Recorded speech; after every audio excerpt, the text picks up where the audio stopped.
Hello, everyone. I hope that you're having a good evening. Hopefully, this has been a good Monday for you. I know it's been a busy day for me, but I'm thankful to have come to the close of the day. Almost. We're almost there, right?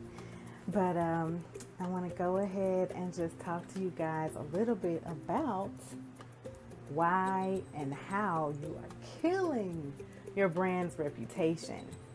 And you may not personally be doing it. It could be an employee of yours, or it could be a business friend of yours. Maybe they're kind of killing their own reputation, and you're seeing things happen, and they're not understanding why they're getting bad reviews, why people are complaining, why certain people have stopped coming, stopped patronizing their business.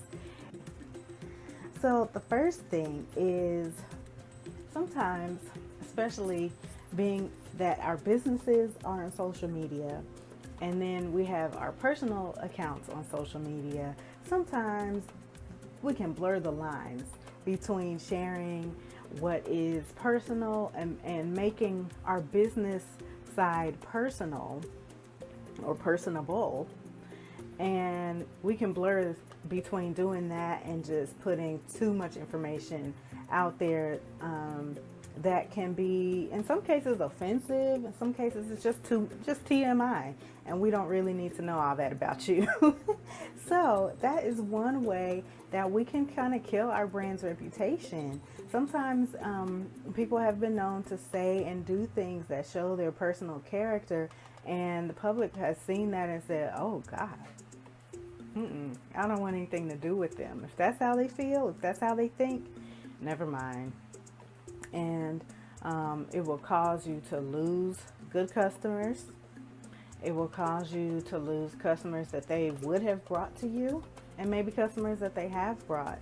But you don't really want to run that risk. So my advice is to go ahead and put some of your personality on your business page in the posts that are put up.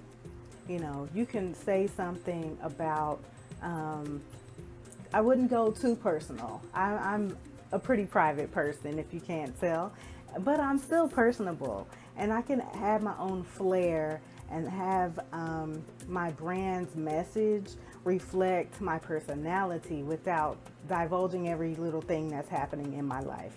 Nobody needs to really know all of that. I have friends who don't know everything that's going on, but I personally see, and in my line of work, I have seen a lot of business owners just putting way too much out there, even on their personal pages. And there are different schools of thought on that too. Being a business owner, being someone who represents a company, even if you don't own your own business, but just being someone who does represent a business entity, it can be a tightrope walk, even on your personal page. We're here on Facebook now, and there are some who have their personal pages and they are completely private. No one can see but their friends, their Facebook friends. But sometimes we friend people who are potential business associates, potential clients, even in some cases, and you never know who's going to become a client or not. But you just want to be careful that you don't push away the very ones who could help take you to the next level in business and just in knowledge and growth as well. So that's one thing. The second thing is being in a rush to create or to advertise products, and also not knowing your audience. And they can go together, sort of in the sense of, if you remember a few years ago, H&M, the clothing store, H&M, had a hoodie that they advertised online, and it was a little black boy wearing a hoodie that said "coolest monkey in the jungle." That rubbed a whole lot of folks the wrong way, and I was one of them. That's not that product should have never even been created, and I may have spoken on this before, but products like that go through several different sets of eyes before they actually make it onto a garment and onto a person's body to model and then in the store for purchase or even on the website for purchase.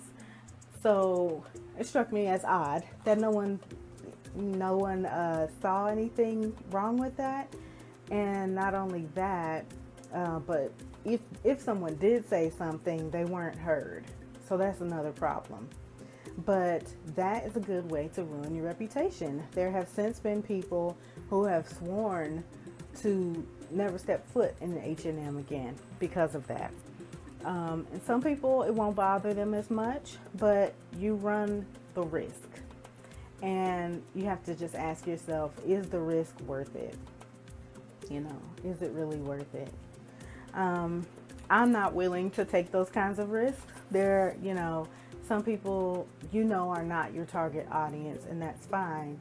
But you still don't want to offend people just for the sake of, being offensive.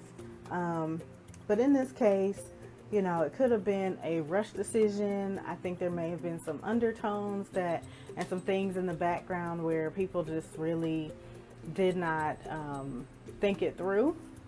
And also some cases where, I know not just here, but in not just this H&M case, but in general, there can be a sentiment of, oh, that's not a big deal, or that's not an issue anymore. It's a non-issue, so we can say something about that.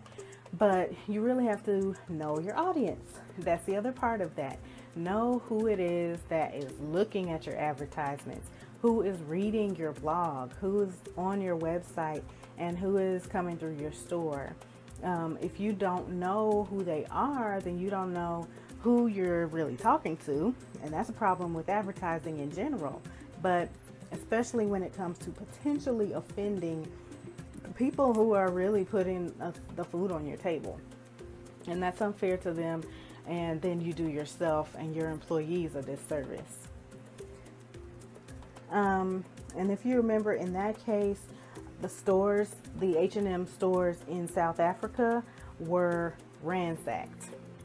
People did not like what they saw, and they showed it. So there are lots of ways that things like this can come back to bite you, and you just want to do everything that you can to mitigate that.